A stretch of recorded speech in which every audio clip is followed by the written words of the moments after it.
Yo, what's good, my people? What's good, my people? It's your boy Jason Gooner back again in the building. And we have to do the week 4 match week prediction show and preview show. Yes, people, we're back again. It's another week of EPL action back in motion. We are finished with the international window. We were following the Reggae Boys all the way through.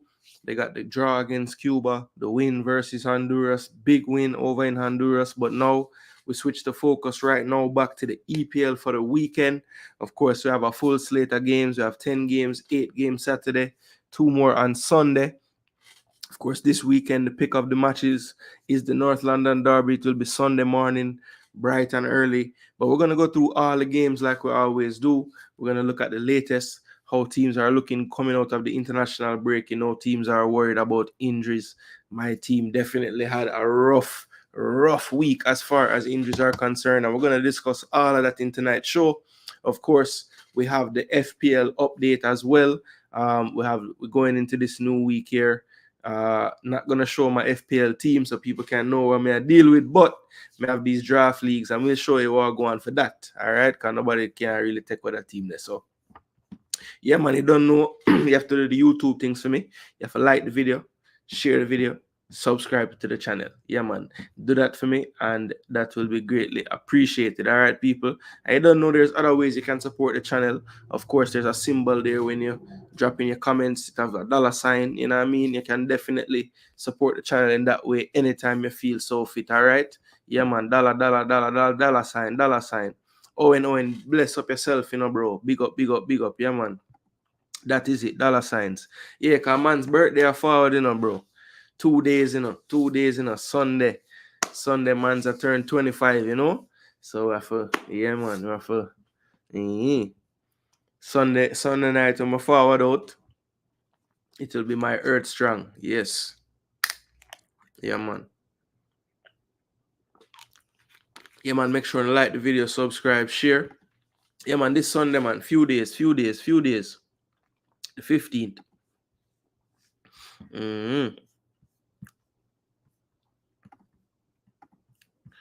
All right, let me see something now.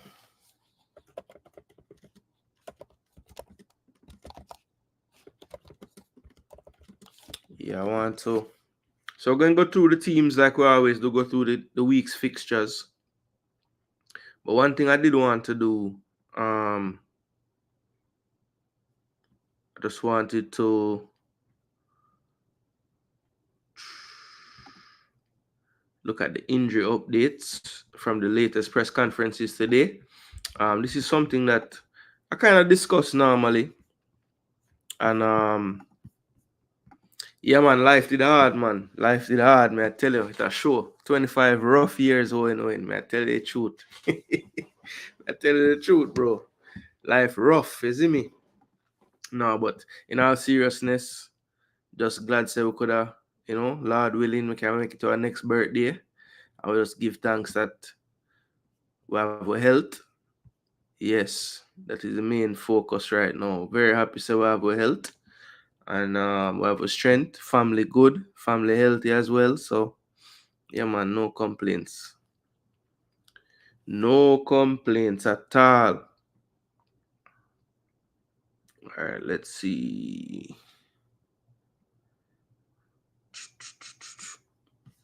All right, so yeah, man, if you're just a forward in the building, up, Big G, up. Yeah, man, we're gonna go through the predictions. As a reminder, the last time we had the predictions, week 3, the winner that week was Hot Chili. Hot Chili was 8-2, 8-2. So Hot Chili had a great week. Big G was in the place that nobody remembers, second. So Big G had a decent week as well, 7-3. So make sure to stick around. All those who usually participate, Big G, Mr. Duka check in. Owen usually too scared for dropping prediction them, He just like to troll people. See my ask, will you be on Sunday? I'm not sure what that even means, Owen. Bless up, Duke. Go on. Yeah, man, we're outside, man. EPL tomorrow morning again. So you don't know where I do a customary preview show. But yeah, let me add this. This is something that I haven't been doing on the shows, but something that I want to do is definitely highlight the injuries going into the weekend. So it's nice. Let me see if you guys can see this. It's kind of small. Hold on there.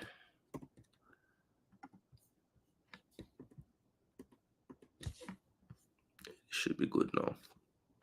All right, so basically just run through all the teams and tell you what's going on. So Nathan Ake joined Oscar Bauer on the injury list for City, stretched off in the game. Netherlands draw with Germany. I was watching that game, so it looks like he'll be out for a little while. D Madre, big up yourself. Yeah, man. Yeah, Owen. Sunday night. Sunday night, yeah. Yeah, Demo, I like how them set it, because on the other site, on the Premier League site, them kind of make it work for find all of them in one place. You have to click and click different articles. So this one is a bit more live show friendly. You know what I mean? So that's why I'm really go with it. Oh, a live watch along. No, I can't, because you don't know, man's is a full-time football dad, you know. So Julie have a Champions League match, a group stage match, not group stage, but a league match Sunday. I think it's at 12 o'clock, and we have to drive. Basically, we have to left the yard like 9 o'clock, 9:30, because it's about an hour and 45 minutes. So I'm gonna go in the car basically while the match are going. So no, I can't do a live. No, it not gonna work, because I'm gonna go in the car, I watch the device and I go live pan. So yeah, it not gonna work. But that night I'll go live to do the review of the weekend. So I will be doing a show, but not a live during the game. I wish I could. If I was at home, if I never had the game, I would have do one still. Yeah, I see what you mean now. Shaking my head, man. I tell you actually. Bless up, champ. Last week, I called you that though. So go on, nice up the champion title for 1 week. It will not be staying with you. Yeah, man. Money pull up off go on Sunday, man. You already know the thing. Bless up. Just meant you be on at any point. Yeah. So yeah, not doing a live watch along, but that night definitely will do a EPL recap show, review show. I'm gonna know how the predictions them go. Obviously, go around Europe as well. Check in on the players them who we care about to play around the world. Yeah, man. So go through the EPL and then have an eye out for all the yard man them playing and see what they were up to for the weekend, you know? Yeah, man, Sunday. We'll see how it go, actually. We'll see how it go. But let me go through the injuries and then we'll go through the game. So Nathan Ake Askabab, and this is from Fantasy Football Scouts. So, them man really care about who injured, So them man are serious about the thing. Yeah, there's a not, I wouldn't say it's a big doubt, but Erling Haaland had a close family friend pass away. I believe he refers to him as his uncle. Not actually his blood uncle, but close family friend passed away. So they were saying, how he'll be feeling mentally and physically and stuff, but he was training, so I think he'll definitely be playing more than likely. Tribute his next hat trick to his uncle that passed. Foden and Savinho back in training. Rodri did play for Spain, so more than likely he's good, but could just be they could take their time and just hold him back for the Arsenal fixture next week. But let's see, they do have the Champions League in midweek as well, so maybe they don't want him to play 3 games this week. They hold him off since he just played for Spain, and then midweek and weekend maybe. So let's see. But Rodri is good though. He's training, so no more issues with him. Then for Spurs now, Solanke and Van de Ven were back in training. Ange never really rule them out. Never really said they must play in either. Just said that they should be okay as long as they get through training today. Would have been the last day. Richarlison, Lancashire out, and Yves Bissouma came off in his match against Mali, or his match for Mali in African Cup of Nations qualifying, but looks like he might be okay. So he was kind of didn't really give a definitive on Bissouma.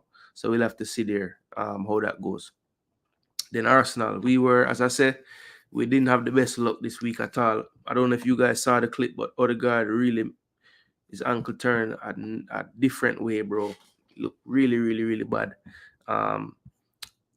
But Arteta in his conference today was, I think, his mind games for the most part. I don't see how, based on what I saw and how he looked, couldn't really put much pressure on it walking off the pitch for Norway. You know, he was making it seem like, you know, it's still a chance. There's 48 hours to go. But I don't know. He said he's going to leave it to the doctor. He said Odegaard definitely wants to play because it's a big game. So he was making it seem like there's a chance. I think he's just blowing smoke there. Calafiori, I think, does have a better chance of actually playing. He did not participate in the second international for Italy, but did play the first and had to come off injured. He was coy on that one too, saying, you know, it's another one, they have to wait another day. And then, of course, these are all the outs. Marino, Tomiyasu, Tierney, all out. A lot more long-term. Declan Rice suspended. And Gabriel Jesus, the one positive going into this in far as injuries for Arsenal. He should be back from his groin issue. He was out there training. Another session tomorrow, as long as he gets through. And that session tomorrow being today.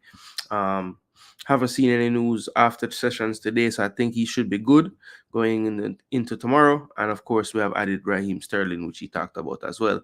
Then Liverpool now, Curtis Jones should return from his minor injury. Harvey Elliott, not so lucky, did get injured with the U21s and had to go back to Liverpool. So he's out for a little while. So that was the one loss. And McAllister, they were worried about, but heard that he trained yesterday and today as well, so he should be fine. Chiesa will probably be more of a decision on the day because he's been training with the teams during the break, but you know, of course, he's just coming back, so we'll see if he's fit enough. And then he did mention that Trent is good to play 90 minutes now. I wonder if that has anything to do with him playing 90 minutes with England twice. I believe he played both games, the whole game. So let's see. Sterling debut start versus Spurs.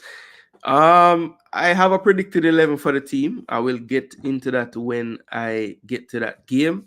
So stick around, Hot Chili. I know you will, though, because you want to defend your title. One Curtis Jones back again. All right, so Demo, happy to see Curtis back in the lineup. Aston Villa, Ali Watkins trying to get back to full fitness. You know, I had a feeling something was going on with him. He just hasn't looked himself early on in the season, especially gifting us some bad misses in our second game when we beat them 2-0. But Unai Emery said he's back feeling better and he's in the squad.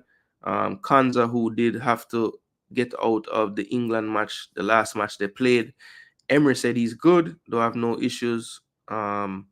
And then, of course, they still have their long-term absentees. They said they haven't heard any more about Bailey. So, you know, I know we heard a big timeline, could be 3 weeks, could be 8 to 10 weeks, but there hasn't been anything definitive really coming out about Bailey since. So I don't know if that's a good or a bad sign. You know, I haven't really like put an actual timeline. Maybe it's just something that they keep monitoring.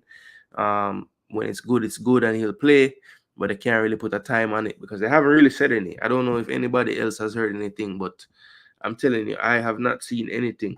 Bless up yourself, Float. What go on? Biggs G, debut goal for Kesa. You heard it here first. All right, Biggs G. So any fantasy players, go ahead. I'm sure Kesa is a nice bargain buy right now. Probably not worth so much. All right, Chelsea.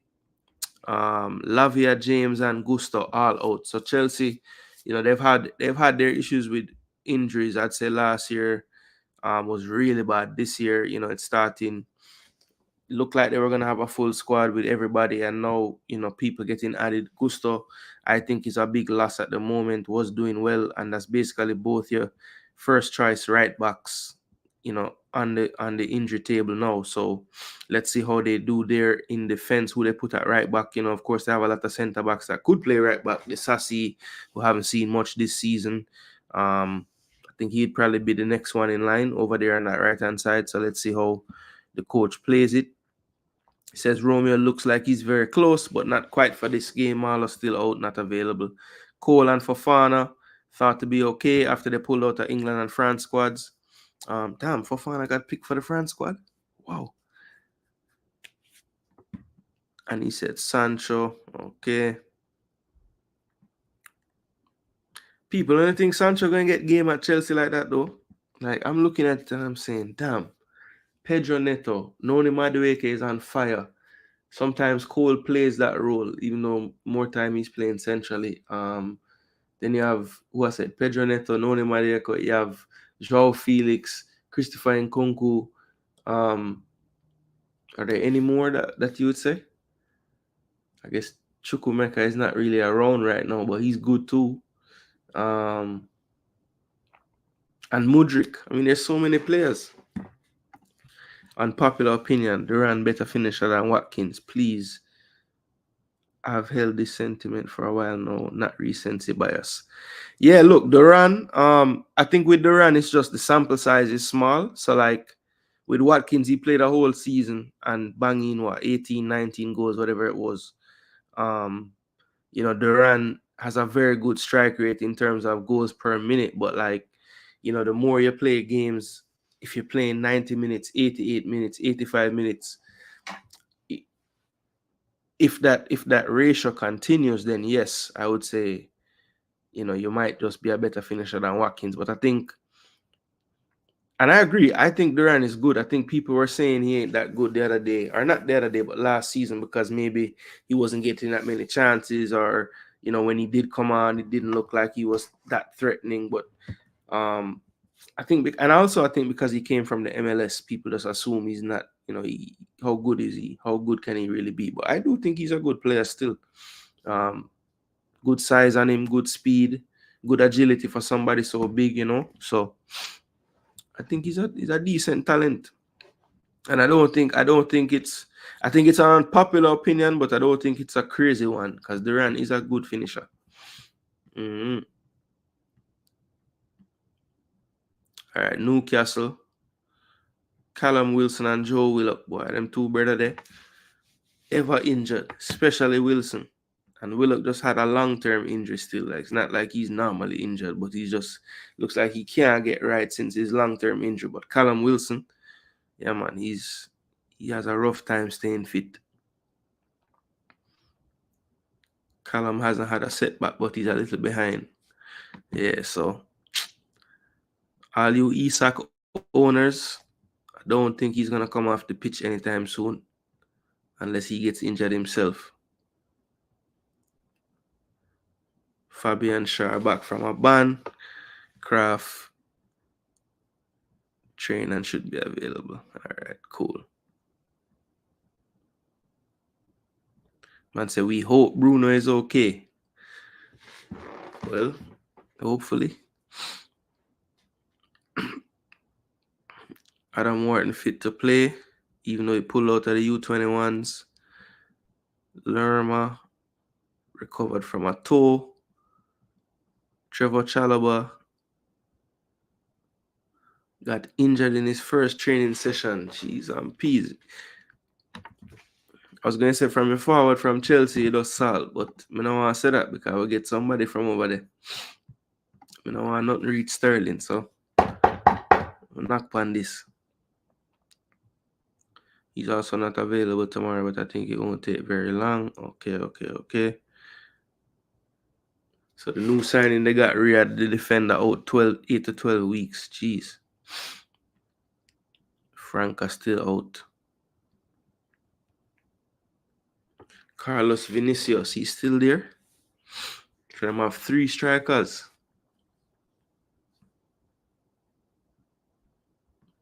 But that's the only injury for Fulham. Vinicius Wolves. So 8 Nori and Lemina gonna be late. Mosquera had to come off versus Argentina in their win, but it was just cramp, so he's good. So people just haven't trained. But I think that's more so just trying to manage their load, you know? So they should be good. I think all three of them should be good. Just the long-term injuries for Wolves. Let me see.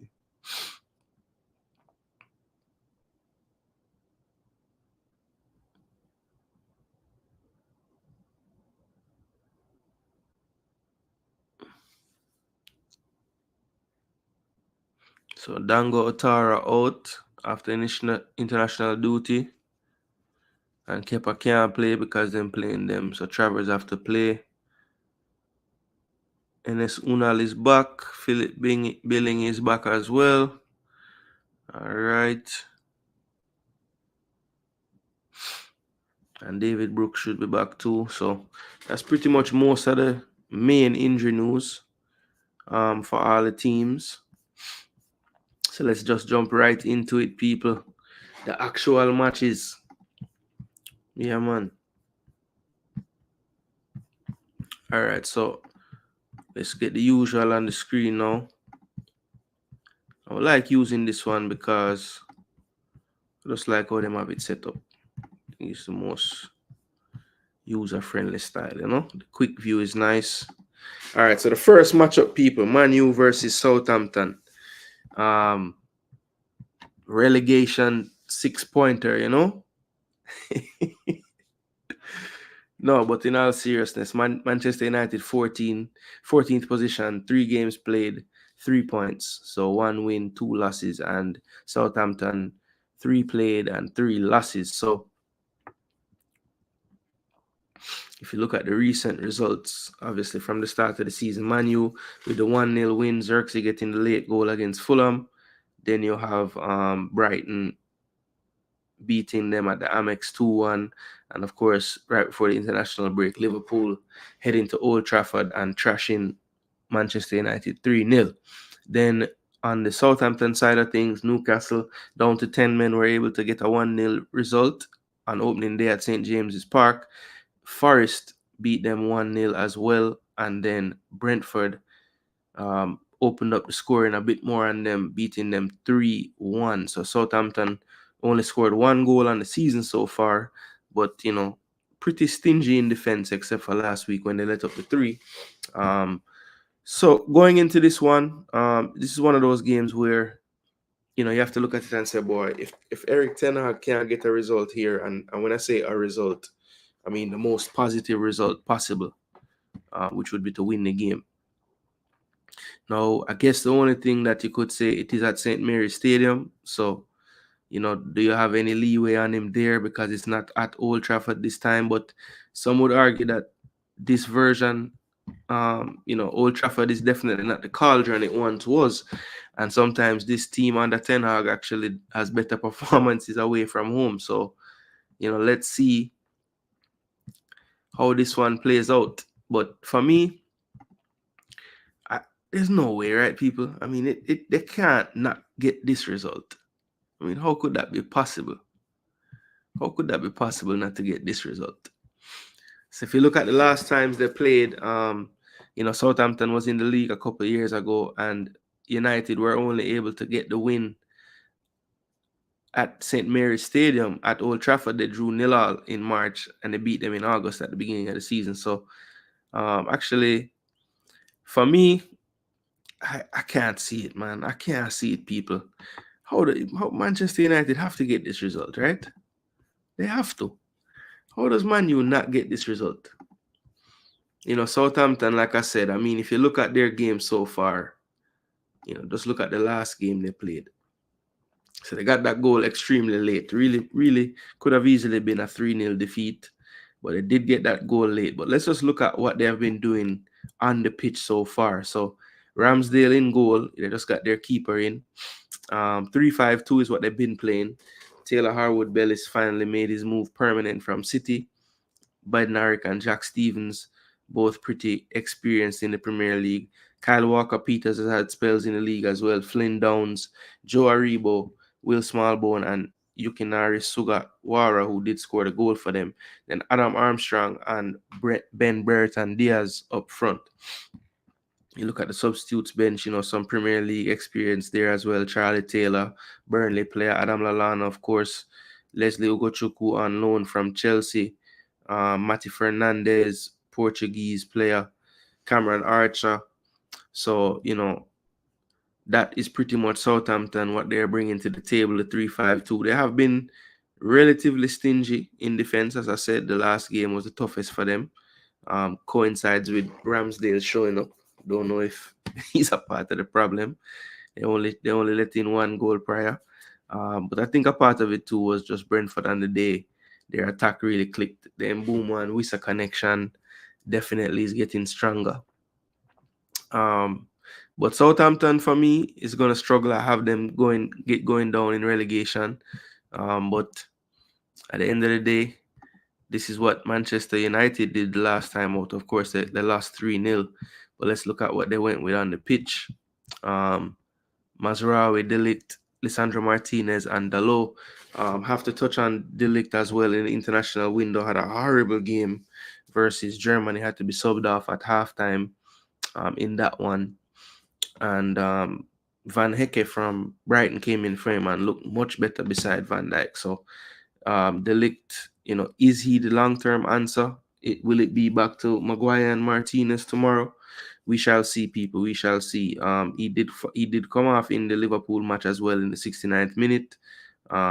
So didn't have his best performance either in that game. Bruno, Rashford, Garnacho, Casemiro, Kobe Menu. Is Casemiro's exit at halftime in the last match a sign that they're going to go in a different direction in midfield? That's something to watch as well moving forward. I mean, for me, the experience of Casemiro, I don't know if I just get rid of him in terms of him playing. He did have a nightmare first half in that first half. So, maybe it was the right move on the day, but I don't know. When I look at Manchester United's other options, I'm just not sure that it's time to just not play Casemiro. I don't think that Kobe Mainoo can be the person in that midfield area that you're depending on to win the football. And when I look at all these other options, Eriksen makes the most sense, but can Eriksen and Kobe Mainoo midfield really work? I just don't know if you're going to have neither one of them have that defensive mindset needed, Not that you need to be everybody needs to be a defensive player in midfield, but I just think that both of those players are too similar. I think at least with Casemiro and Kobe, you have a bit of a balance. Casemiro, of course, needs to do his job the way he knows how, and not how he's been doing it. But I just think that offers them the best balance. I don't know if Toby Collier, is the answer either. So a lot for Ten Hag to work out in that midfield. And another big thing as well is, how long are you going to stick with Rashford as your starting player on the left? Is it time to just play the kids, Diallo and Garnacho on the wings, and you have Rashford as a substitute to come off the bench until he can, get it all together, because he looks like a shell of himself so far this season. So a lot of question marks for United going into this one, but I think after the international window, I do believe that playing Southampton at St. Mary's might be the best start for them going back into the league. But I just feel like it's still going to be a tough game for them. So before I look into the chat and get any ideas to mess up my prediction, I'm going to say that Manchester United actually do get this result this time. I'm going to go for a 2-1 United win. I think they'll sweat it out, but I think they will get that 2-1 win in this game. So I'm going to go 2-1 to United. United fans can rejoice. They're getting a 3 points this week. All right, let's see. So Hot Chili, defending champ, going with the 2-1 as well. Demo Dre. Demo say manure 3. Southampton 0. I was thinking maybe a big score in a Demo, but I just don't feel like United have it in them, 1-3.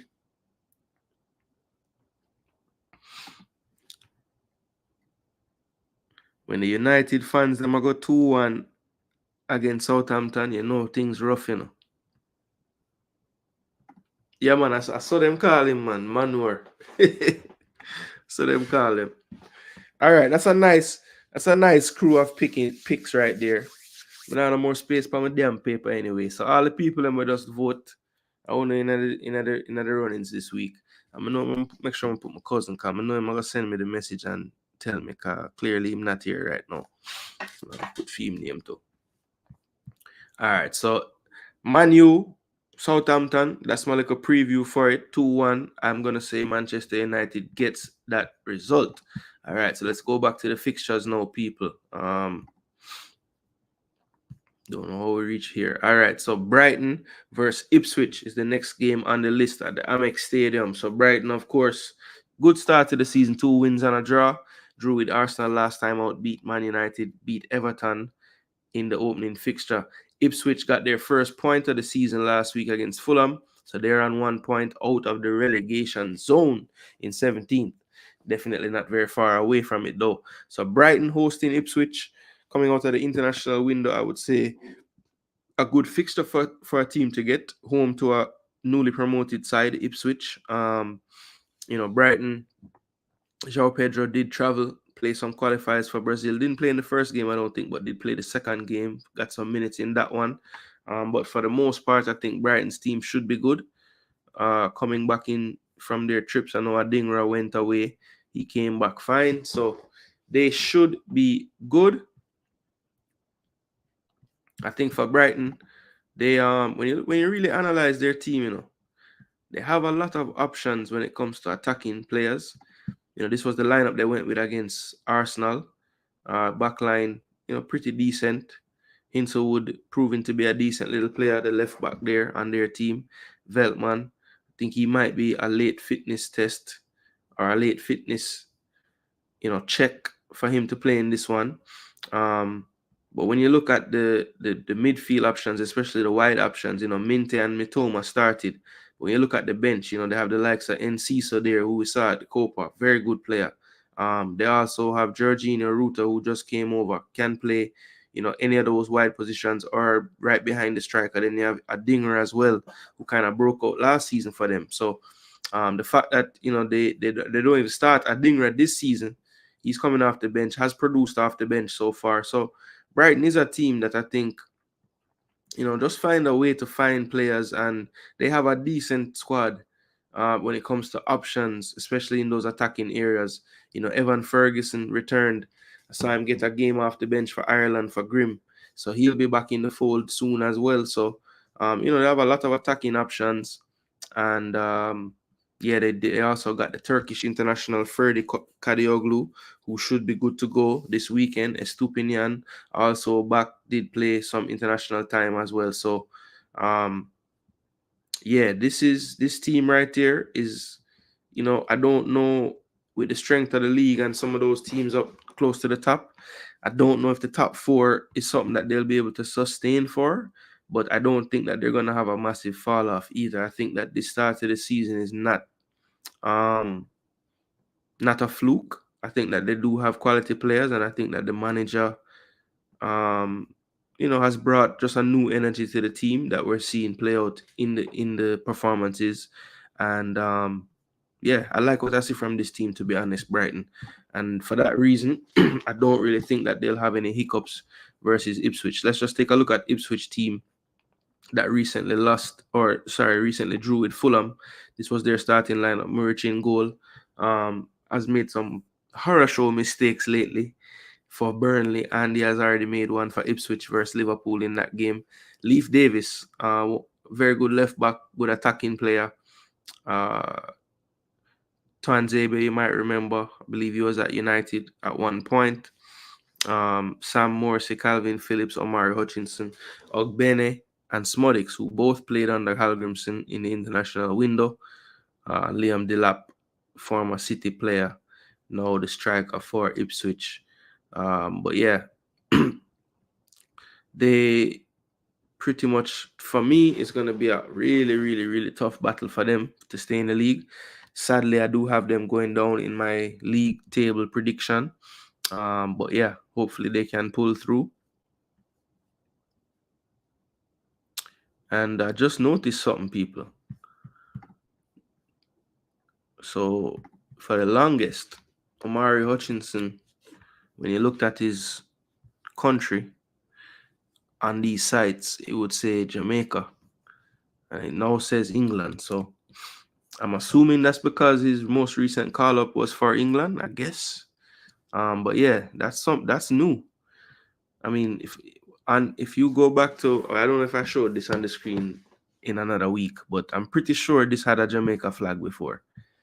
Tell me if I'm making that up, people. I don't think I am. Anyway, let's just predict this one. Brighton versus Ipswich Town. So Brighton versus Ipswich Town at the Amex. I'm gonna go for a 2-0 Brighton win. 2-0 Brighton win. Ipswich keep it respectable, but Brighton comfortable. 2-0 win for Brighton. Boy, actually, what you really are dealing with, brother? 2-0 Brighton. All right. Big said not top 4 for me, but top 8. Yeah, I could see it. I think they're gonna be in and around, but it won't quite. Yeah, it won't quite get there. Biggs G, to my knowledge, Hutchinson, as a matter of fact, in that roundup, there was nothing about Ipswich, So let me see something.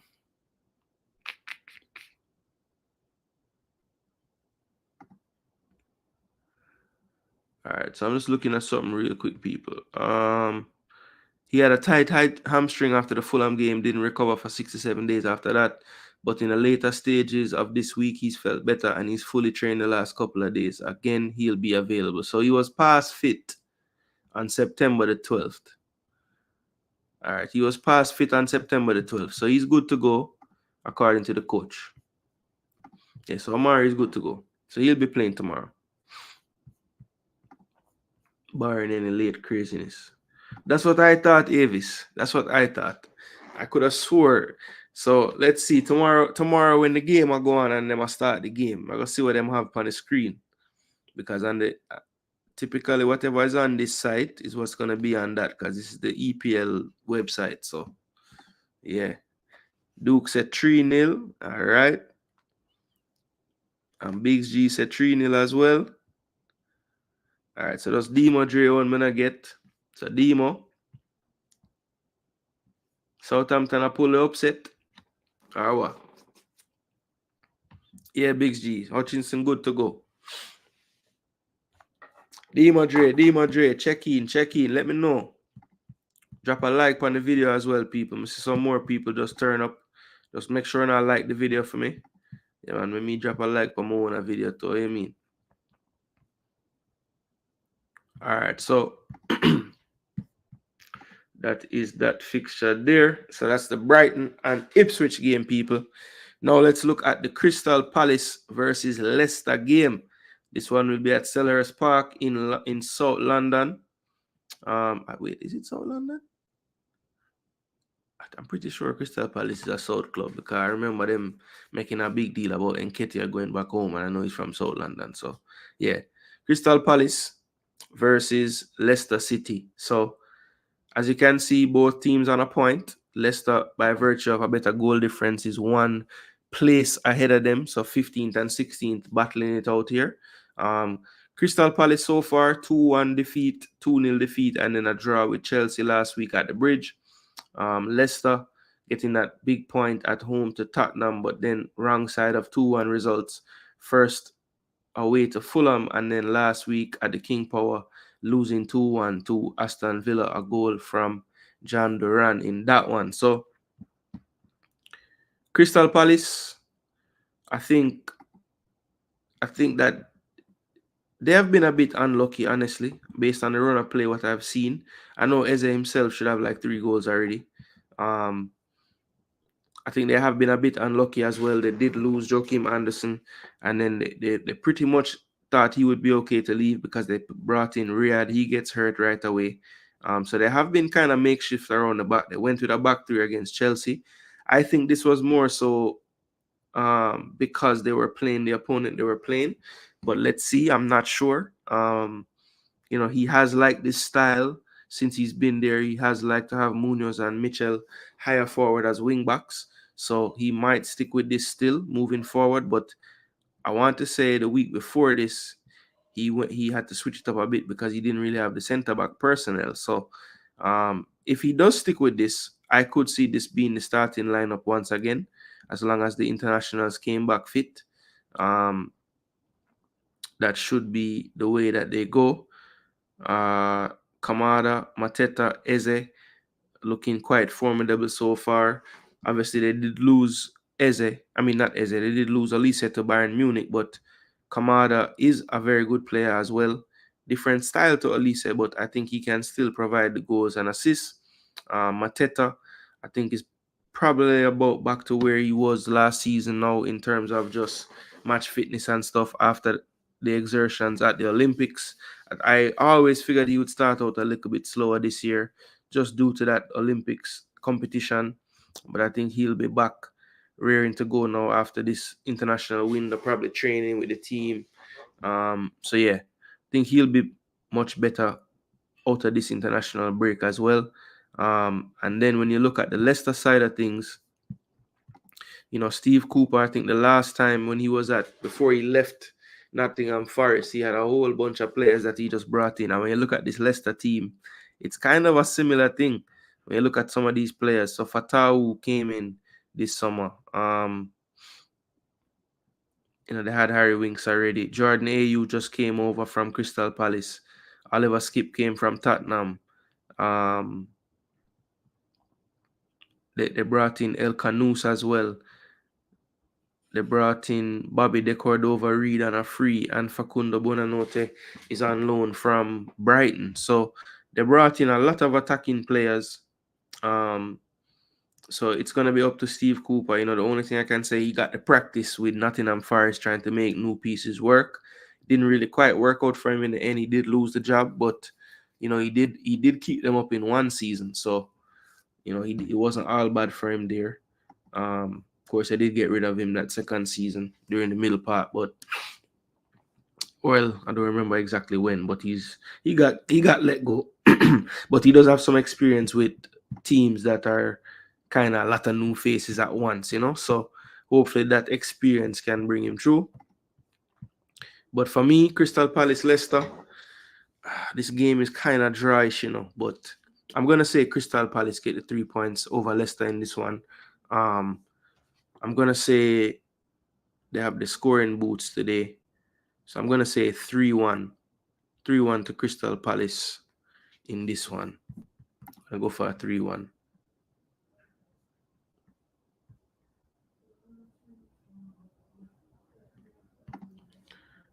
Hot Chili said 2-1 to Palace. Big G said 2-1 to Palace as well. My Sports World, Wagwan. Canada still kings of CONCACAF, like I told you all, eh? Odegaard's healing fast. Yo, you go and follow Arteta. I don't know what I'm talking about. Calafiori, I think, is probably okay. Jesus is healthy, yes. Sterling gonna rip spuds.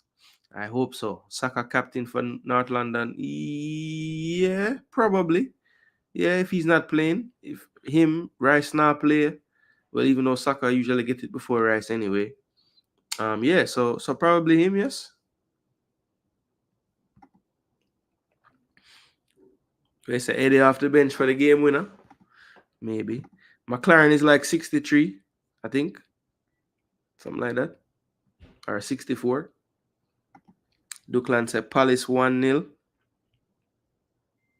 All right, Demo Dre, I forgot message me one away. Okay, you tell me. Brighton 4-1, Palace 2-all. All right.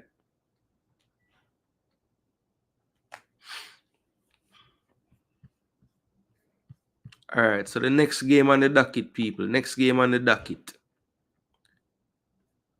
Fulham versus West Ham from Craven Cottage. So far, Fulham and West Ham a lot of close matchups in points like position. So we had 15-16 before. Now we have 12 versus 13, Fulham and West Ham. So a win and 2 losses for West Ham so far. They beat Crystal Palace, lost to Villa and Manchester City. So lost to two of last year's top 4 and beat Palace. And then Fulham drew with Ipswich, beat Leicester, promoted side. So they played 2 promoted sides, got 4 points from them, and where they lost to a late goal at Old Trafford in their opening fixture. So 4 points, 3 points, very close in the table. Of these two teams, I would be more disappointed if I'm West Ham. But if we're being totally honest, West Ham has had the tougher start of the two. So that has to factor in as well. Fulham did the double over them last season. Typically, that's good motivation for the team that lost twice last year. So let's see if West Ham come into this one with an extra chip on their shoulder based on the fixtures last year. So Fulham and West Ham. It's always good to kind of see how they looked prior to the window in terms of who played. So this was the back line for West Ham, and the keeper Areola was subbed off at halftime. He should be okay though, didn't see any issues as far as his injury is concerned. Paqueta, Kudus, Edson Alvarez got his first start of the season. Jared Bowen, Guido Rodriguez, who has played all the games since coming over, and Mikel Antonio starting as well. Fulkrug has been on the bench pretty much all 3 games. Souček didn't get the start, which was the one change. Edson Alvarez started over him. So they have some options in midfield depending on which way they want to go. A game like this, maybe Souček comes back in, a little more attacking option there, and it's just up to the coach whether he goes with Edson or Guido in that midfield.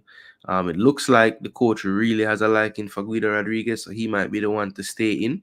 But let's see. We'll see how that one plays out as we move forward. Some people were saying maybe it's time for them to look at Fulkrug as the starter. I still feel like Lopetegui likes what Antonio brings as far as the link-up play, the hold-up play, the channel running. I think he likes the idea of Fulkrug coming on late when the game is a little more stretched. Maybe he can just stay within the width of the 18 and just really be a poacher in those last 20 to 25 minutes of the game. So I think when you look at the game model of West Ham, Antonio's overall play kind of fits it a lot more than Fulkrug. But let's see, maybe that changes over time. But that's my kind of take on it as to how it's kind of playing out the way it is. And then the Fulham game, if you look at their last game, Adama Traore getting the goal. Hilarious that Adama Traore scored, because I think we had a convo about him last week on the show. People were saying he's no good, and then he scored like that same week, which I thought was hilarious. So this was Fulham's team the last time out. Kenny Tete has been keeping Castagna on the bench. It's kind of a either or. I have noticed that with Silva, he has never really picked one of them as his favorite. It's always just, one of them get a few games, the other one get a few games. Bassi and Diop played centre back. Pereira has dropped deeper into midfield with all the changes to their lineup and actually has been doing decent in that role. Emile Smith-Rowe playing basically where Pereira was playing last season. Then you have Traore, Iwobi, and Muniz playing up top. Iwobi has a decent start to the season as well as far as goals. So Muniz, I don't think has a goal yet, which is kind of surprising. I thought he would kick on this year. Maybe this week is the week for him to get that goal. Who knows? But for me, this Fulham and West Ham game is a tough one to call. I think if it was in West Ham Stadium, I would definitely go for them. But the fact that Fulham is hosting this one kind of gives me a bit of trepidation to just give West Ham the win. But funny enough, I just have this feeling like because Fulham did a double over them last year, West Ham have this extra motivation tomorrow. And I think that's what's going to take them over the line in this game. I'm going with that mentality statement win, just saying, listen, we're not get nothing on with this year. I think we saw a bit of that with Arsenal against Aston Villa. I know a lot of people want to say that, Watkins and another day buries us, but guess what? If my auntie had different parts, she wouldn't be my auntie again, So it's a similar type of thing. If he was a fifth, but a drunk, So basically, West Ham, I just feel like the whole last year you got me, it ain't happening again.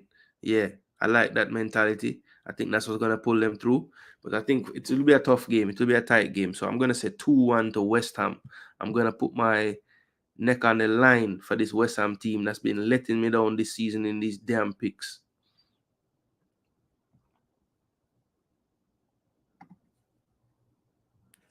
All right, so my sports world. You missed some game already, but I'm gonna do what you do so far. Fulham and Hammers 1-1, you say? Demo said 2-2. Yeah, I was leaning draw Demo, but I never went for it. Brighton 2-0, you say? What about Southampton, Manu, and Palace, Leicester, Moss? Oh, 2-1 Palace, you say? All right. Hot Chili say West Ham 3-1.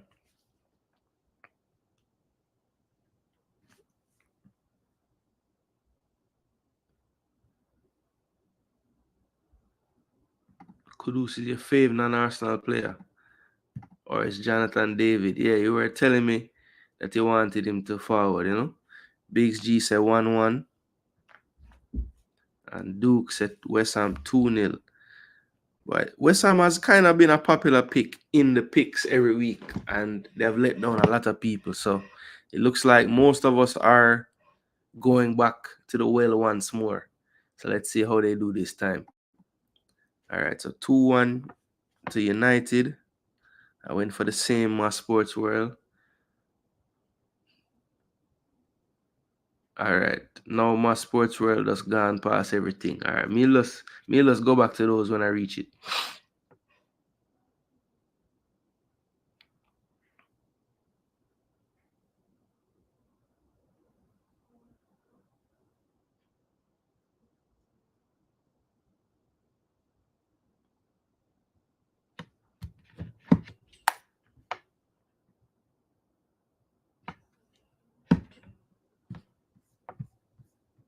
All right, so next game, people.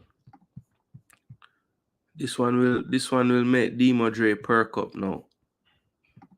All right, so the next game on the list, people, is Liverpool hosting Nottingham Forest at Anfield, people. So Liverpool, Nottingham Forest last season, 1-0 in March, 3-0 in the fixture last year in October. Recently, Liverpool, the only team in the league still to not concede a goal. So they have 3 games, 9 points, back-to-back 2-0 wins, and then 3-0 win at Old Trafford. Nottingham Forest 1-1 first week, 1-0, and then 1-1. So in true Nuno Espirito Santo form, low-scoring games, right? That is pretty much his blueprint as a coach. Just wants to keep the game, opportunities in the game limited. If that's putting a lot of defenders behind the ball, so be it. He's totally fine doing that for the game. Sells has pretty much nailed down the starting job now in goal. The Belgian, this is their back line in the last one. The midfielders, Gibbs White has started out really well, earned him that England call up. And I think he will continue to get called up under this manager as well. He was his captain at U21. And I don't see, and barring injury, I don't see him just getting out of the team so quickly. But this is what they went with the last time. Hudson-Odoi and Elanga on the wings, a lot of pace. Sometimes not the most quality, but when they get it right, they can be dangerous. And Chris Wood, not my favorite forward in the world, but you have to give him credit. This man just scores goals, people. Definitely always in good areas to finish. And, whether it's with his head, with his feet, not the most flashy player in the world, but definitely knows where the goal is and has an eye for it. So you have to give him his credit. Taiwo Awani is back as well, but with the form Wood is on, really can't expect him to play much right now. Chris Wood did play in the United States, so had a lot of travel in this international window, but I don't think that will affect him too much. He did come off, didn't play the full 90 versus USA. I think that game was on Tuesday, I want to say. So he should be good to go for Saturday. And yeah, that's pretty much it for the Nottingham Forest side of things. Now on the Liverpool side, I think for me, going into this season, I had Liverpool finishing third, right? I and I was really and truly just basing it off of what I saw in preseason. And I know typically you shouldn't really put too much stock in the preseason, but the reason why I did was because Liverpool didn't change their team at all in the summer. And so this manager really had a chance with most of the players to just kind of go through the full summer. Now, those players that weren't around, the ones playing Copa America and stuff, it's been a mixed bag. Like Luis Diaz, it hasn't really affected him. He's come out flying, but Darwin Núñez hasn't really seen the pitch. So it's one of those things where I just like the way that he has basically not stripped Liverpool of their attacking prowess, but figured out a way to make them a lot more stable defensively, especially when teams transition or try to counter on them. There's a lot more solid base around there. I think that one thing I've noticed for sure, Robertson maybe isn't as swashbuckling as one time. He still gets forward when he can, but it's not an automatic, all right, I'm just going to go. It has to really make sense when he does it. Whereas I think before it was just, all right, we have the ball, let's just go and make forward runs and try to score goals. I think Arne Slot is a lot more methodical, a lot more measured. But I think the thing that I really like about his coaching style is even though they're more methodical now, we've still seen transition goals from Liverpool this season. So it's not like they can't do it. I just think that the fact that they have that change of pace now, that change of gear, is something that will hold them in good stead because for me, when you looked at this team, everybody said they need a 6, right? Last year, it was the Japanese Endo, was serviceable, but I'm sure most Liverpool fans would say, he's not like the long-term answer. This player right here, Ryan Gravenberch, for me, has been a revelation for Liverpool. He took his form into the international window, played really well for the Netherlands in those 2 games as well. And I think, finally we're getting to see the player that we thought he was going to be when he went to Bayern Munich a few years ago from Ajax. So, I think Ryan Gravenberch right now, if he continues to play the way he's playing, it's really going to be a big help to Liverpool because I think Szoboszlai playing a bit further forward, we're seeing much better from him, more consistency. And, Lucho Diaz, Mohamed Salah, Diogo Jota, they're doing the business as usual. So, yeah, right now, Liverpool looking good. They have a decent fixture against Nottingham Forest coming up. I will say this. If you look at Liverpool's game so far this season, right, they had that 2-0 win over Liverpool where the first half, over Ipswich, where the first half was a bit tough for them. Then they had this 2-0 win against Brentford, goals either side of halftime, Diaz and Salah. And they had quite a few chances. But I think in this game here, against this stingy Nottingham Forest team, I think this is probably one of the first teams that they're going to face where I think they just literally want to defend. Ipswich even, surprisingly, we're taking the game to Liverpool. Brentford, not really a team that's going to take the game to you per se, but I also don't think they just bunker down and sit back either. Of the 3 teams, maybe United plays the most. No, I'm just kidding. But I feel like Nottingham Forest is really going to bring this low block, break us down, Nuno Espirito Santo. Trust me, it's going to be a war of attrition breaking this team down. So let's see. You have a more methodical coach. They're going to have to be a little more methodical. I don't see the Nottingham Forest giving up the transition opportunities.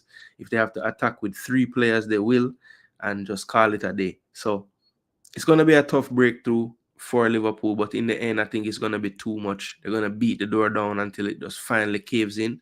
And I think this is another clean sheet actually for Liverpool. They're going to win this one 2-0. 2-0. So I think they're going to huff and puff for a while. It might even be 0-0 at halftime, but they will get 2 goals in this game eventually. And I think that's going to be enough because I don't think Forest is going to score. So 2-0 to Liverpool for me. They stay unbeaten. I shouldn't lean, true. I'll take Chris Wood at Liverpool over Núñez. I know you'll take him in your fantasy team over Núñez. Forest won't get anything. I agree, BX Gunner, not a damn thing. Liverpool at home should get the job done. 3-1 Liverpool. Okay. So the clean sheets are done. Cesspool 3-0. All right. So Manure and Cesspool, those are the names. Hot Chili say Pool 2-0. Or Hot Chili, I believe we have every score the same except for... No, we have 2 that's not the same. You're welcome. Graf doing wonders for you. Yeah, man, he played excellent, man. He played excellent. We'll see, Gavis. We'll see. I guess, look, for me, like Chiesa, like what did they buy Chiesa to play? That is he a substitute for Salah? Because on the left side they have Gakpo coming on for Diaz. They have Gakpo coming on for Jota. Is Nunes just not gonna play anymore now? And make Demo's life happier? Biggs G said 4-0. All right, Biggs. No feeling no way, Biggs. I know I your side.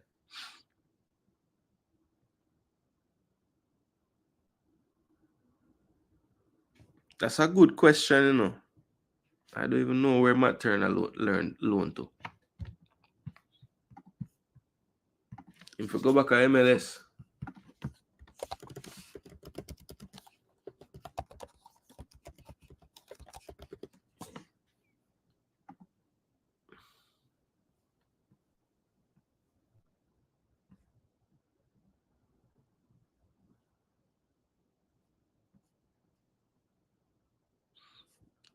Him gone Crystal Palace.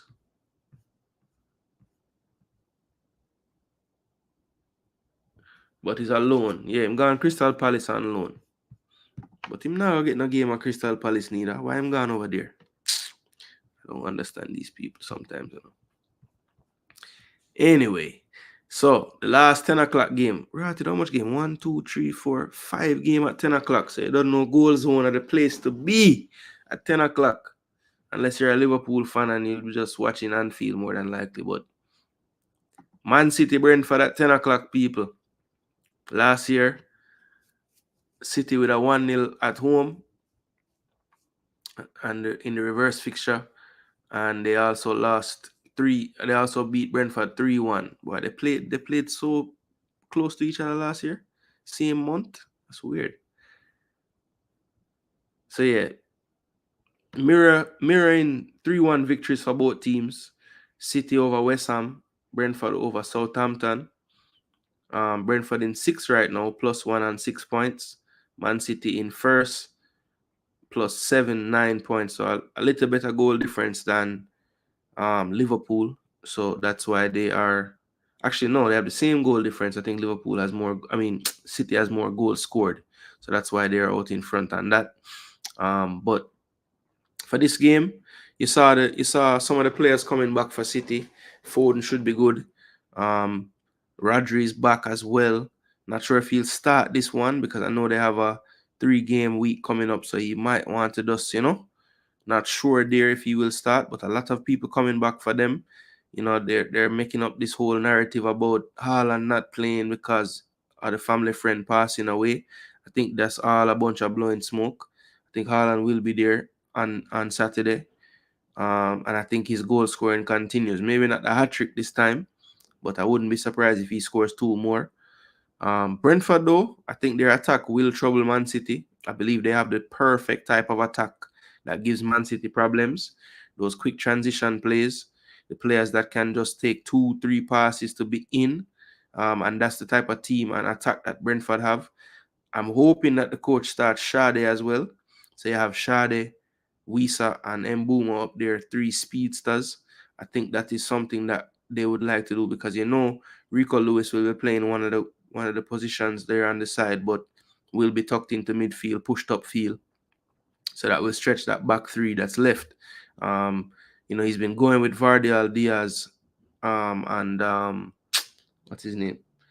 Vardial, Diaz, and who played last game?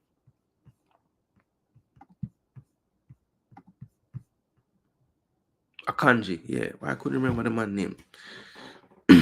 And Akanji, so I would expect that to continue. And yeah, even though they have it's basically Rico Lewis isn't even playing defense, he's playing midfield. So That's basically what they've been doing. So I think if you can have those 3 players and you just say, listen, you guys stay high. Even if they don't stay high, they have the ability to run from deep and get in behind. So yeah, I think that Brentford, this would probably be one of the I wouldn't say they're gonna beat them, but I think they're gonna make them work for this victory, and I think they will get on the score sheet as well. But I think in the end it will be too much. So I'm gonna say 4-2 to Man City. I think Brentford do get a few goals though. Yeah, 4-2 to Man City. I'm gonna go with. I think they continue to score goals.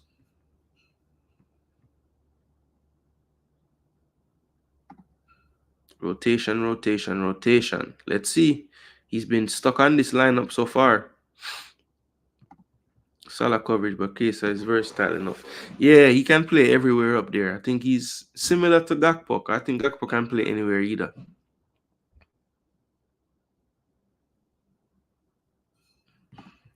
So Captain Salah in FPL then, LOL. Demodre has started the title race prediction styles with a 2-2 draw.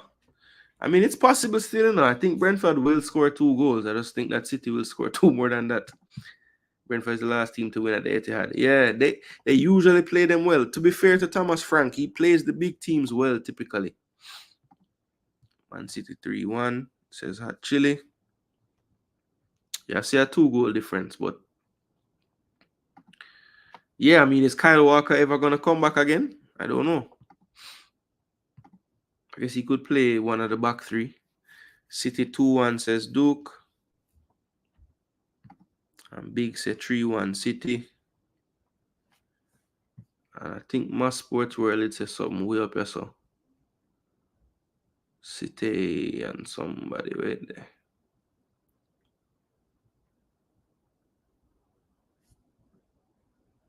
There it is, 3-1. No, it said something up there.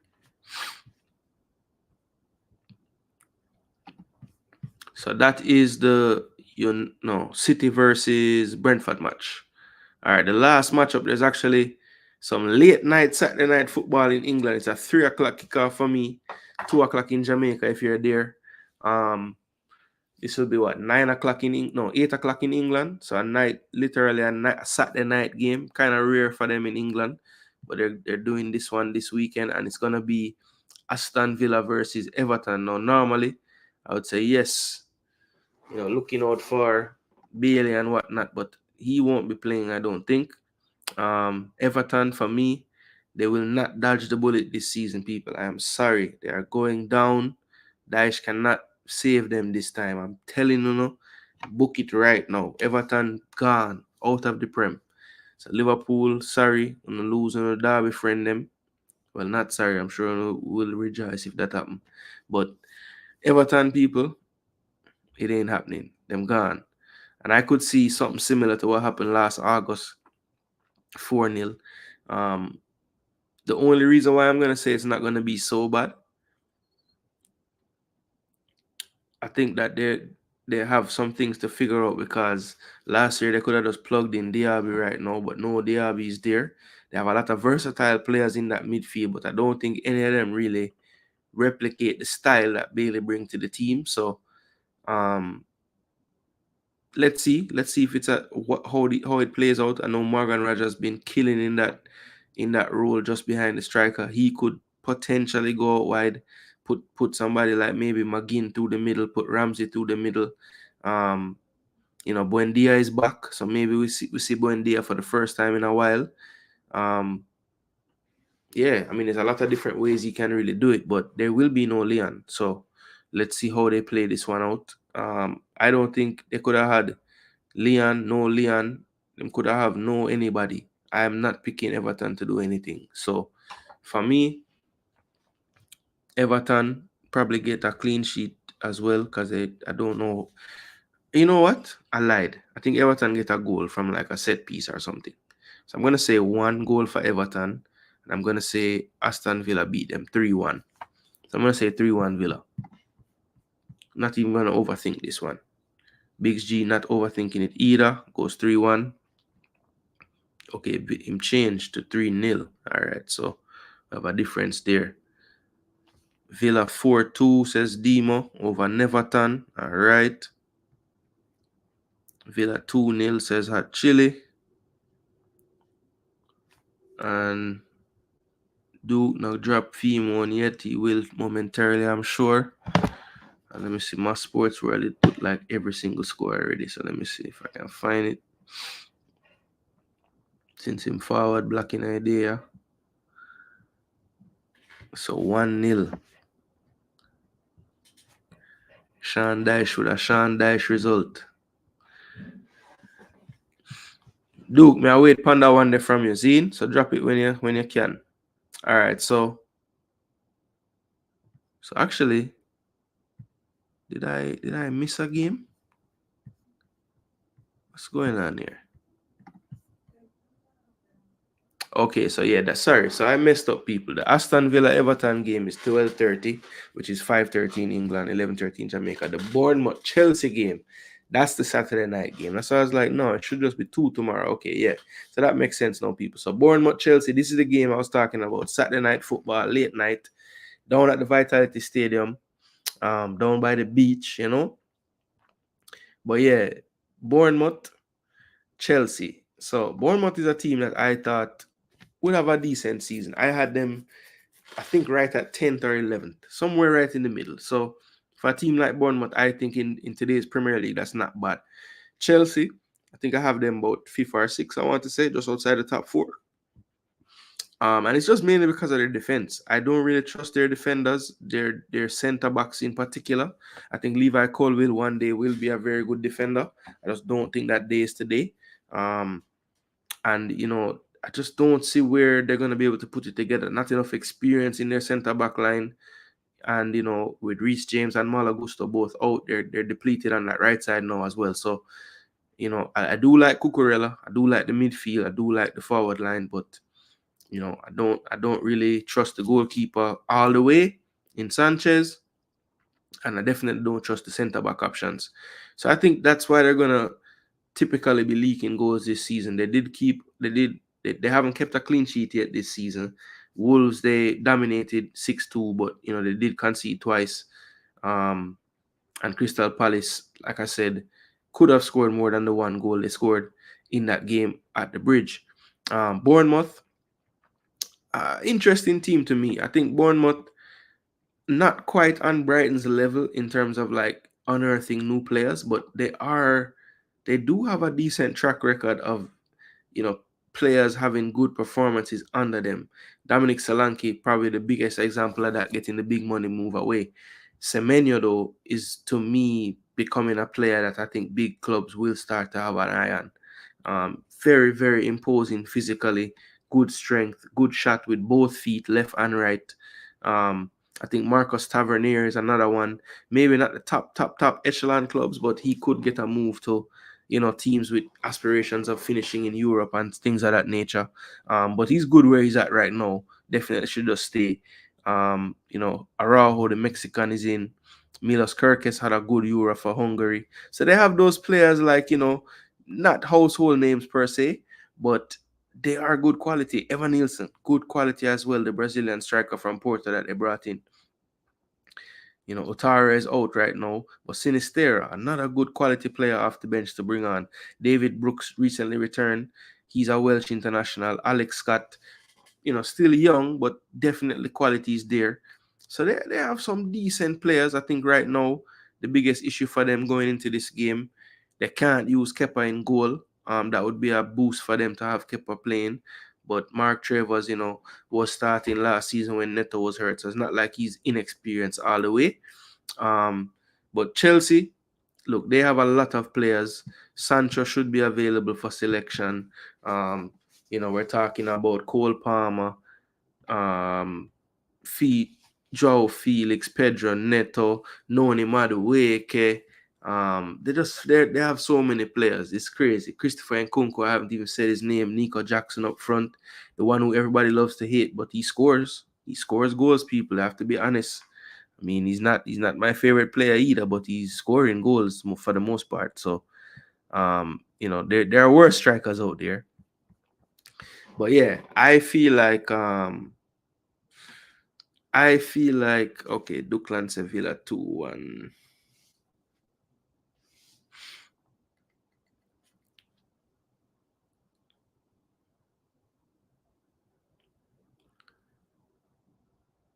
Well, I will tell you this. I had Bailey in my team, and I think he's gonna be out for a little bit. So I did replace him with Semenyo this week. So yeah, he was a little cheaper as well. So I was able to get João Pedro as well. So I think I made some nice little changes to my FPL. Yes, I did. Hopefully they pan out for me. All right, so Bournemouth Chelsea people. I'm going for a high scoring game. Don't trust Chelsea defense. I don't really trust Bournemouth's defense that much either. Especially, yeah, just based on what I saw. I mean, Everton scored 2 on them last week, for God's sake. So, it can't be the stoutest of defenses. Yeah, I'm gonna say a high scoring draw. So I'm gonna say not crazy, like 4-4-3-3. I'm gonna say a 2-2. So Bournemouth and Chelsea, I'm gonna say 2-all. D Madrid went for the 3-2 to Chelsea.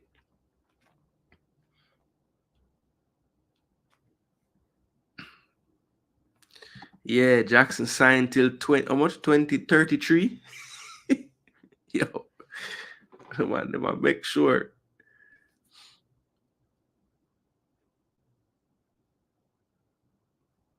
I actually agree with the draw, but him go 1-all. Biggs G said 2-1 Chelsea.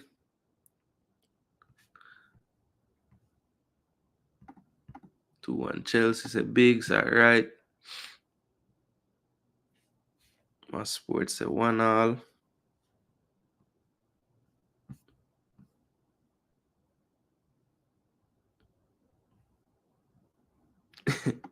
Sorry, Miss Jackson forever, Chelsea. Yeah, man, him stuck. That's one, man. Him stuck.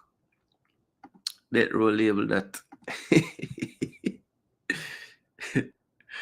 Yo, man, them a move like a record label for real, bro. The man them did it forever. Messed up, man. Yeah, man, get the likes up. Get the likes up over 25 people. Get the likes up over 25. I could try reach to all the 30. Yeah, man, I could try reach the 30. Anybody just drop some more like on the video. Chelsea players contract expire 2030. Yeah, and they just signed Jackson to a 9-year contract, 2033. I think he's the longest. I think he might have the longest one out of all of them now. I know Cole had a crazy one as well when he just signed. I think it was still like 2031, I want to say. Or 2030. Yeah, man, the man do things differently over there, brother. So that is all the Saturday fixtures. So that's 8 fixtures on Saturday. So talk about a lot of football. That 10 o'clock window, 5 games. You have your game in the morning, 7:30, then a 12:30 and a 3 o'clock game that day. So a lot of football Saturday. Then we move into Sunday, September 15th. Greatest day of the year this year. It's not only my birthday, it's also a North London derby matchup, this time at the Tottenham Doodle Spurs Stadium. And they so far have 4 points from 3 games. They have a win, a draw, and a loss to Newcastle last week before the window. Arsenal, 2 wins and a draw, 2 back-to-back 2-0 wins against Wolves and Aston Villa. And then, of course, the 1-all in the controversial 1-all game with Brighton. Controversial to some, to me, not so much. I think warranted second yellow card in my book. Didn't need to be messing with the football, none at all. And I'm sure that Declan Rice, the person and the player he is, would have learned his lesson. All right. Declan forward with the 3-1 to Chelsea. All right.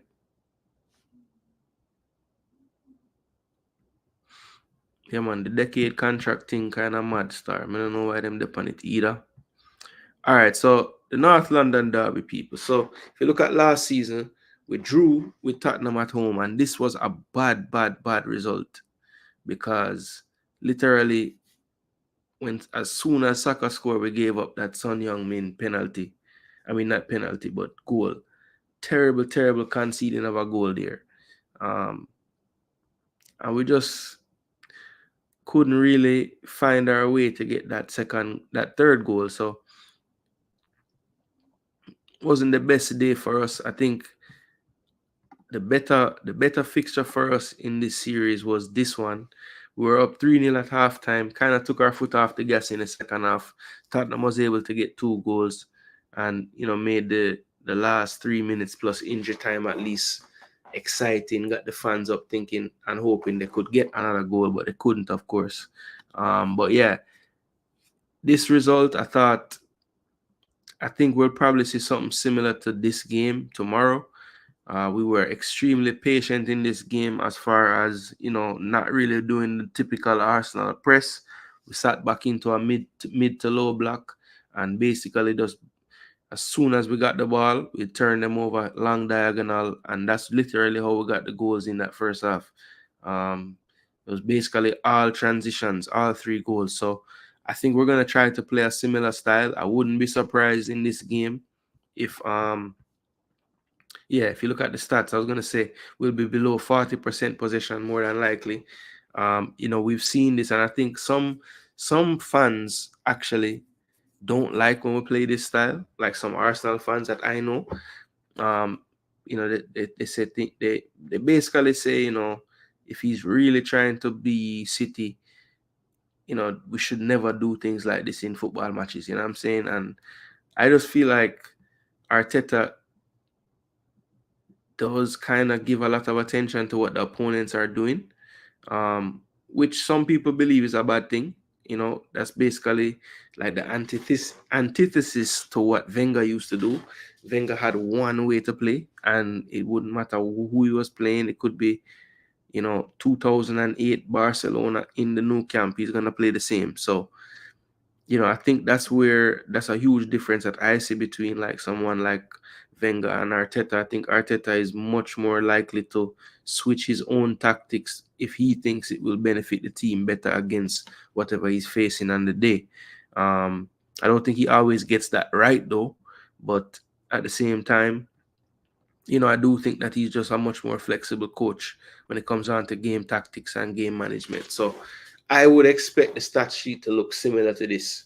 We're going to probably limit how much we have the ball, but we're going to try to maximize when we have the ball, getting opportunities. Because even with all that possession, we had one more shot on target in the game. So, something similar to this is what I think we're going to try to go for. And one thing about Ange, he's a lot more like Wenger. He's very stubborn. He's going to play the way he wants to play.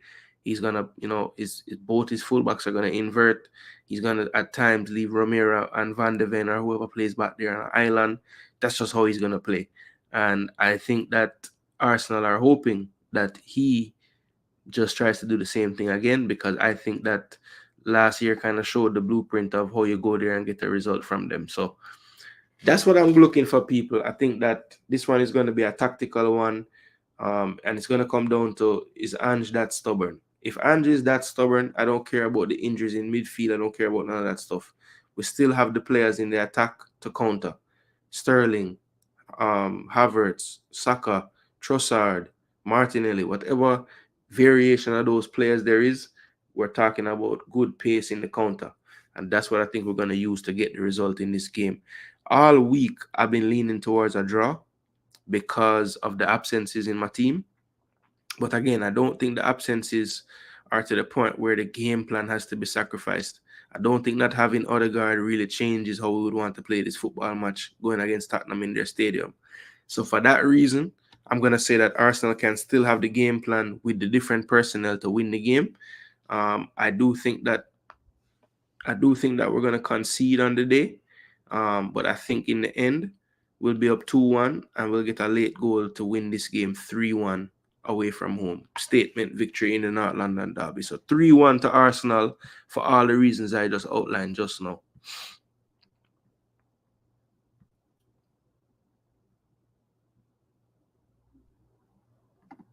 Hopefully Whisper gets out quickly. There's no real pathway for you players to transition. Facts. Demo said 2-2 for Spurs and Arsenal. Okay, fair enough, Demo. Gonna go live 2 And tomorrow, EPL Goal Rush, 8 a.m., 10 a.m., 3 p.m. UK. Yep. Yeah, man. Check out my Sports World for the live EPL content.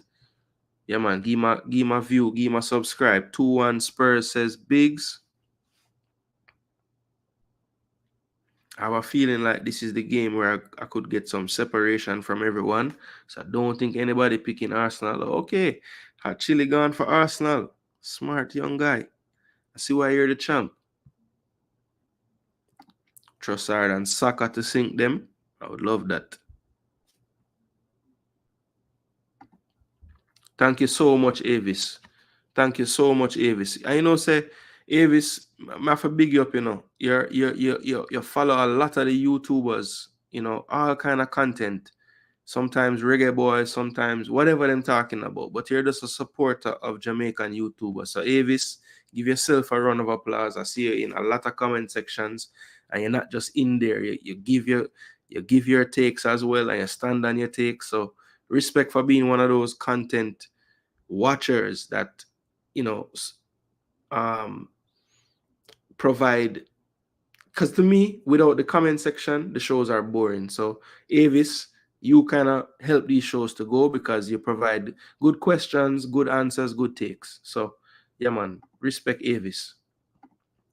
No, Mr. Arteta was playing poker in the press conference. We don't have no idea. Right now, you might move like Kenny Rogers. You gotta know when to hold them, know when to fold them. Yeah, man, I'm not tell them nothing, brother.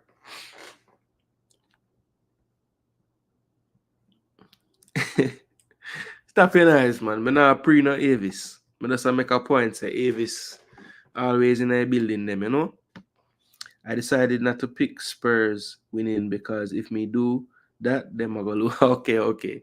So actually, is who did this the last time? Oh, Demo did this.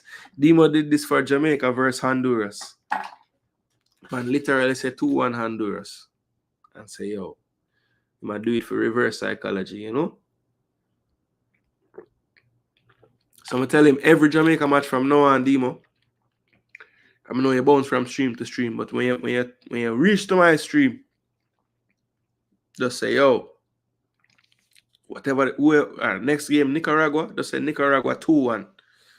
Just every time, just pick the other team, Demo, because your reverse psychology may I give the strength for the win. Believe me. Cause I'm shocked, Demo is a brother where when Jamaica play foolishness, and win 1-0, he might tell we say, yo, him no business, but how we play at this result. So I see the man put 2-1 Honduras, my frightening people. I couldn't believe it. I say, what? I couldn't part cover Demo this I type this. But then I did in my head, I say, okay, I know say him a World Cup a theme thing. So maybe because it's not a World Cup game, But then I think about it, I say, no, there's something more to it. I know say some reverse business like actually I go on with. All right, so the last game for the week, people. Last game for the week. Wolves versus Newcastle at the Molyneux Stadium, right? So in this one, as you can see, Wolves struggling in a relegation battle right now. 1 point from 3 games. Newcastle in 5th. 2 wins and a draw. They drew with Bournemouth, beat Southampton, beat Tottenham last week. Big win for them against Tottenham. Wolves, basically, that 1 point last week against Forest was a tough, hard-fought match. I thought both teams could have had a winner in that game. In the end, it was a draw. Last time they played at the Molyneux, their fans got greeted with 6 goals from Chelsea. Now, Newcastle, they drew last year at the Molyneux 2-2, beat them at St. James Park 3-0. This one is a tough one to call for me, people, because I don't think that Wolves is a team that's worthy of 1 point so far. I think when you look at their lineup, right, one thing that I think they messed up in the summertime with their dealings in the transfer market. Yes, they lost Pedro Neto. I don't think that the Pedro Neto loss is really something that's going to cause them to just fall off so greatly. Yes, Neto is a great baller, very, very good in terms of that final action. But I think they have, some talented players that, if given more opportunities, could produce more. When we're talking about the likes of Pablo Sarabia, Hee Chan Wang as well. These are players that produce goals or assists when they get minutes. I think that Sarabia has looked a bit off the ball this season to start out. He's one that they need to find some form with. Um, and can Guedes give them anything? I mean, it's a player that was on loan last year, didn't do too badly in La Liga, back on loan. But now he's back with Wolves, his parent club. And can he actually do something? I mean, I wouldn't be depending on him, but that 75-minute mark, 88-minute mark with his pace, can he do something to unlock a defense late? I really like Mateus Cunha. He's one of my favorite players in the league, honestly. I love the way he dribbles with the ball, carries the ball forward. Dimo told me that this man Strand Larson is no good. I disagree. I think for a big guy his size, his technical ability is really good. Look, I wouldn't have him at Arsenal, but I think he's a good striker for a team like Wolves for sure.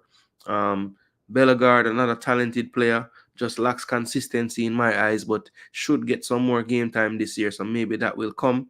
I think this midfield is probably, if you're talking about a team that finishes in the table where Wolves finish. If you're talking about, pound for pound midfields, this is one of the better midfields. Like the fact that they have Lemina and Gomez as their midfield pair is crazy to me. Like both of these players could play for much better teams, like based on how they play. Ryan Ednori the same, like a really talented player. I think O'Neill has figured out that, maybe I don't need to play you at left back. I need to just let you be the Trent Alexander-Arnold of my team. Just, yes, on paper it says left back, but just go into midfield. Just be a midfielder. That's all he's doing.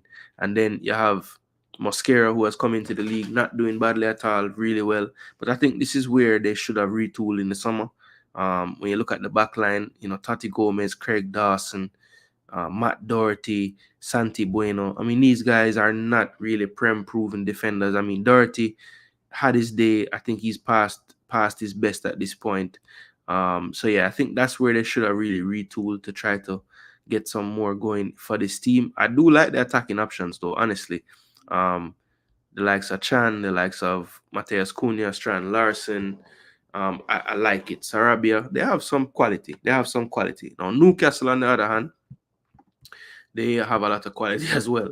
When you're talking about their attacking, they have the player that I want Arsenal to get more than any other player, and that's Alexander Isak up front. Harvey Barnes and Gordon. I was always wondering, when Harvey Barnes got back fit, how was it going to work? Because I do think that Harvey Barnes is a lot better playing off the left. I think that's Gordon's best position as well. We saw last week Harvey Barnes started on the left.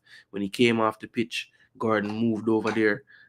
So yeah, it's one of those things where I think Gordon is kind of a little more versatile to me. So I would probably play Gordon down the right just to have Harvey Barnes playing in his role. I think he's just way more effective when he's on that left-hand side. I think Gordon can do a little more versatile, can even play through the middle. So I don't think him playing on the right really affects his game so much. I think if you put Harvey on the right, he looks out of sorts. So that's something we'll have to see moving forward. Will Harvey Barnes get that start on that left side? Or, will it be a situation where sometimes it's Murphy on the right, Miguel Almiron not really in the best of graces of the coach right now, but, at one point he was the man on the right-hand side. So let's see how that plays out moving forward. I think Isak will be there to stay. There is really no out-and-out striker replacement. They did bring in Osula. I think he basically was brought in because Callum Wilson is unfit all the time. But once Wilson is back, Osula probably won't be seeing much time. Midfield, Joe Linton, well, I know Guimaraes back from international duty. He should be okay. The back line as well is a funny one because, as you can see, Kieran Trippier, who was the captain last season, on the bench, right? Not even playing right now. He was rumored to be leaving, but he never did in the window. And Livramento recently got called into the national team, playing right back over him right now. Lloyd Kelly at left back has a challenge from Lewis Hall as well. But, Livramento is versatile, can play left side as well. So maybe Trippier can play the right, Livramento on the left. But then where does that leave the left footers, Kelly and Lewis Hall? So options for Newcastle, I think, he's still yet to find his number one team anywhere on the pitch, really. He has kind of changed up something about his lineup so far in every game. So let's see how that continues to look. But for me, Wolves at home with Newcastle, I think I like the looks of a draw in this game as well. I'd like the firepower of Newcastle with Isak up there, but I think Wolves does get the job done in this one. So I'm gonna say, not the job done, but I think Wolves put up a better fight than their last home game. I don't think Newcastle will run out crazy on them, but I do think that Mr. Isak will score twice. So I'm gonna say 2-2. Anthony Gordon gets an assist, but not a goal this time. Sorry, all you Gordon FPL owners. Wolves 2, Newcastle 2 is what I'm going to go with. Might be going out on a limb there. Not really in the form book to say Wolves would draw with Newcastle, but I just think Wolves is a better team than they've shown so far, personally. Duke is the Y police. Caught me again with a funny backline talk. They're trying to sell trips. Yeah, but can they still sell him at this point? I don't know. Andre Trinidad just signed. Yes. So Andre from Fluminense just came in. I wonder if he would play. No, because he was just in the window with Brazil as well. Because I don't think João Gomez made the team this time. I could be wrong on that though. Biggs G says 3-1 Newcastle. Yeah, I had a feeling like this 2-all would be different than what everyone else is doing, but sometimes to win the title, you have to do things like this. Duckland sees a thrashing incoming. Demo, I almost went with a Wolves win, but no. Bless up, Chad. What go on? Yeah, man, I forgot to watch back that one. I'm just done with the NLD, you know? My take on it. But big up yourself, Chad. Hope the family is great. All the best to you and the family, bro. Yeah, man. And next big ball of this, you know, people. But he may let you know. He may let you know who are the elders. But yeah, people, you don't know, you know. That is it. All right, before I go though, I did tell them, I say, I'm going to show you what going on in my fantasy worlds. So let's see. Let me stop sharing this before I show you guys a bit too much.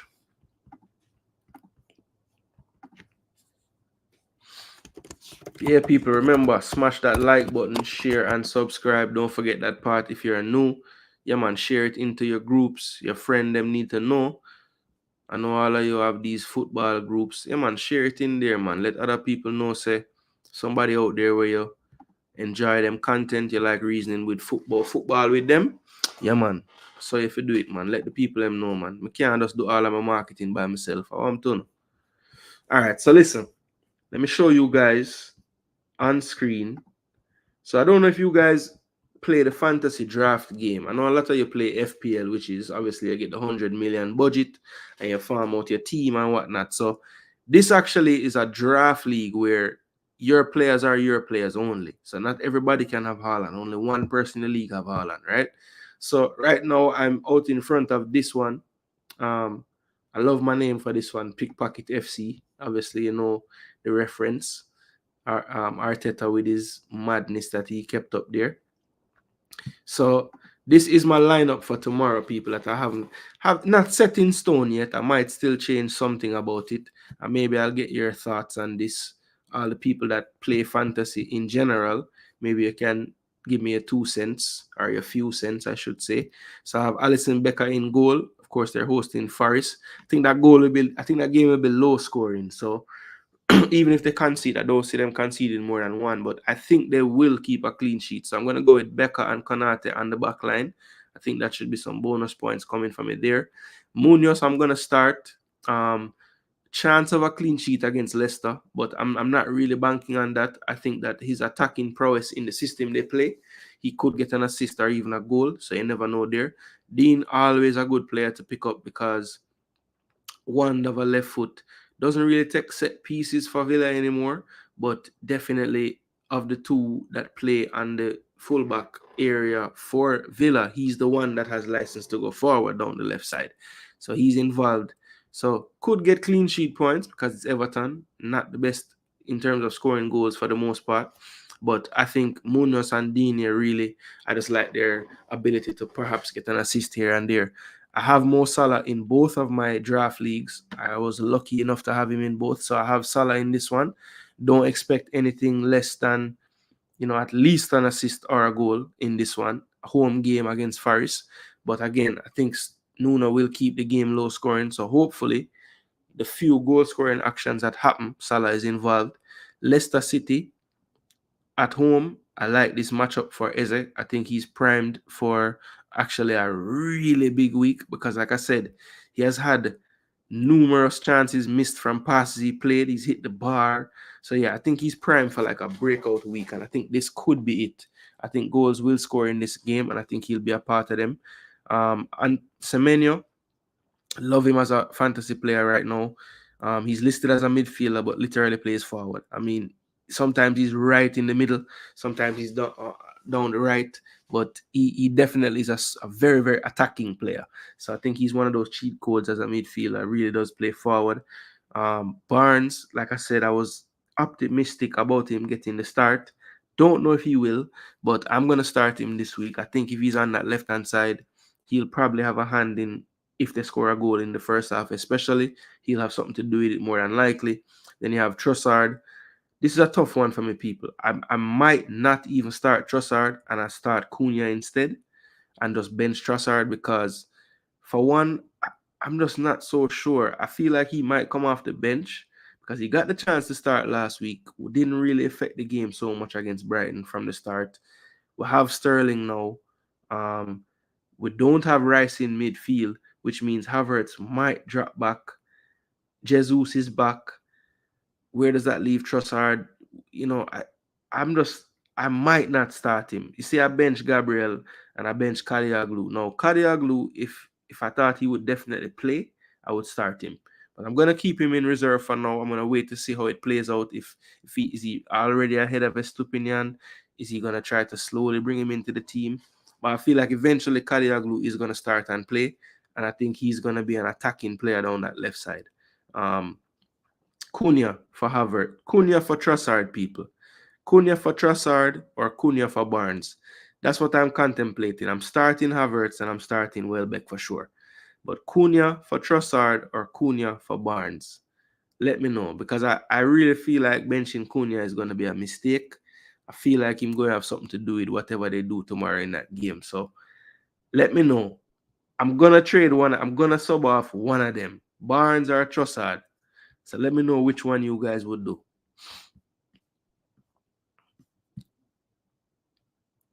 Yeah, so let me know which one you guys would do. I know I have one other team, Crystal Ball FC. In this one, I'm also in first for now. But let's pick the team. So I have Verbruggen starting against Ipswich in goal. Van Hecke I just picked up this week for this game. I have Konate as well. I have Dini as well. So I have some overlap between the two teams. I have Semenyo on this team and Barnes as well. I have Cunha as well. Mo Salah as well, Trossard and Havertz. Damn, so it's like the same team. So Kudus is different on this team. I picked up Kadioglu, and Solanke is actually, so he was listed as questionable. Now them take that away and him look like him going to play.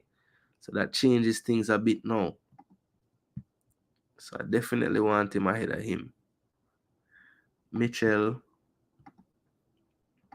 I like Mitchell against Leicester, but I like these three players a bit more. Konate is going to start, right? All you Liverpool fans. I would hate for him to bench and come on later, some foolishness, But I trust him more than Leicester keeping a clean sheet, to be honest. So, yeah, I think I'm not going to change anything about this. The only thing maybe I would do this. Because I do feel like Arsenal are going to get scored on this week. That's why I'm not starting any Arsenal defenders. I have Raya in the bench. So, but will Solanke play? That's the question. I'm going to leave it like this for now because you have Solanke, you shouldn't bench him. I think Havertz probably get a goal or an assist. So I'm going to start him as well. Yeah. So that's it, people. My two first place teams in the fantasy league, though. I believe I'm in like fourth right now. And I will not be showing you that team. You guys can get out of here. Get out of here. Leagues and cups. So yeah, last week I was in fourth. I dropped down to Third, big up I Am Sure Sports with the league. I think I Am Sure Sports is the name of the league, but I don't even think I don't even think Manning's man play. But yeah, some of my subscribers are there. Some of my brethren from YouTube. Cranky doing poorly. And I don't know what's wrong with Demo. Maybe because he said he was taking a break from football. He's not at the top right now, but you soon hear him say it's just temporary or some foolishness like that. So yeah.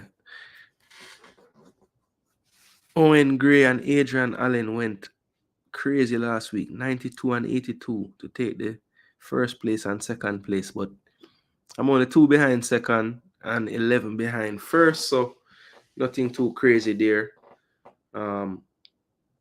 Starting to get a little bit of separation from a few of them. But yeah, we'll see how this week goes, people. My teams are set, ready to go. Like I said, I'm not going to show you guys until after the fact what that one look like. Don't want to give anybody any ideas out there, people.